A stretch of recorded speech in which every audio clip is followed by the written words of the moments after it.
Hello, welcome back to another week. I am, I always, well, I guess not always, I usually record my podcast about a week in advance. And so by the time you're hearing this, this is a week later.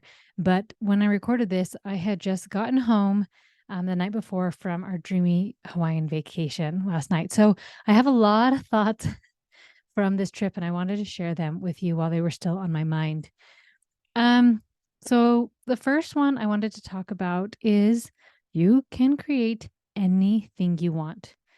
Now, having a large family, it isn't always easy on a budget, but traveling together is something really important to me. So it is something that I have figured out how to do. We don't always do big trips like our Hawaiian trip, but we often do smaller things like an RV trip for the weekend or heading down to southern Utah. But if you want something bad enough, you will figure out how to do it. You may say, Meg, I don't have the budget for that.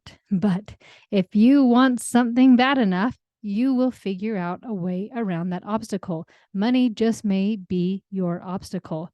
I found flights for a ridiculously low price. I actually helped cover a bunch of the expenses so we could go. We didn't pay for any excursions, so our only cost there, besides Airbnb and the rental car, was food. Trust me, I'm going to say it again. If you want something bad enough, go after it and get it. If you're not getting what you want, friends, then maybe you don't want it bad enough to figure out ways around your obstacles. Second, have a rhythm for your family. Oh my goodness. This was a lifesaver. Take the time to create the intentional rhythm and family you want so you don't get an unintentional rhythm and family you don't want.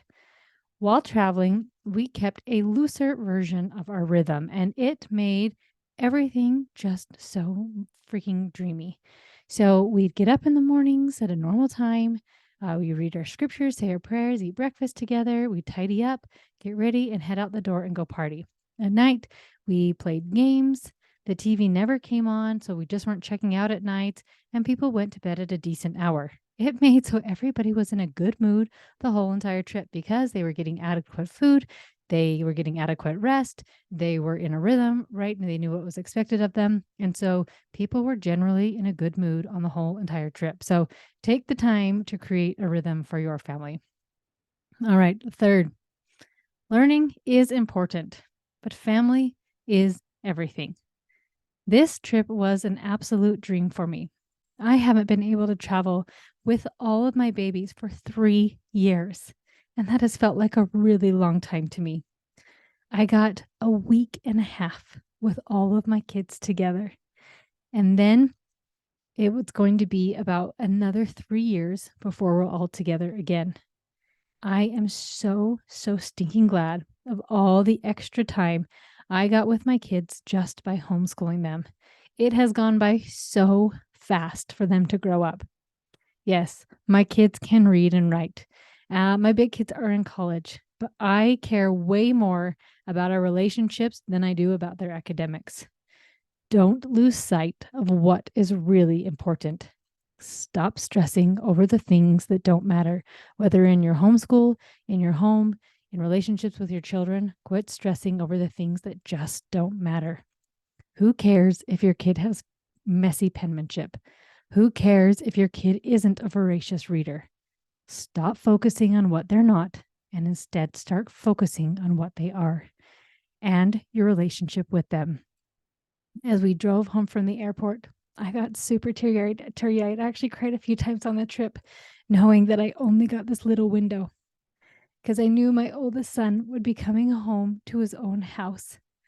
My daughter, when this comes out, she will actually already be gone. But while we're recording this, she hasn't left yet.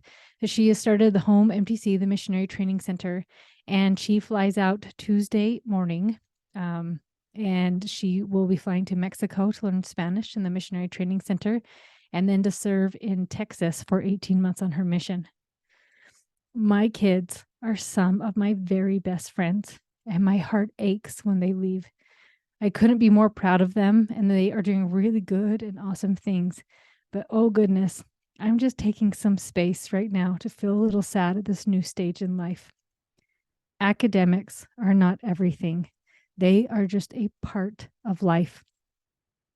Maybe take some time this week and look at your homeschool. Do you like the path that it's on? Do you like the rhythm in your home?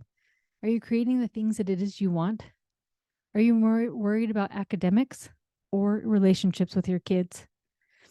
What could you do this year to improve relationships in your family? What is one thing you could stop doing to improve the relationships in your family? Friends, love you so much, and I will talk to you next week.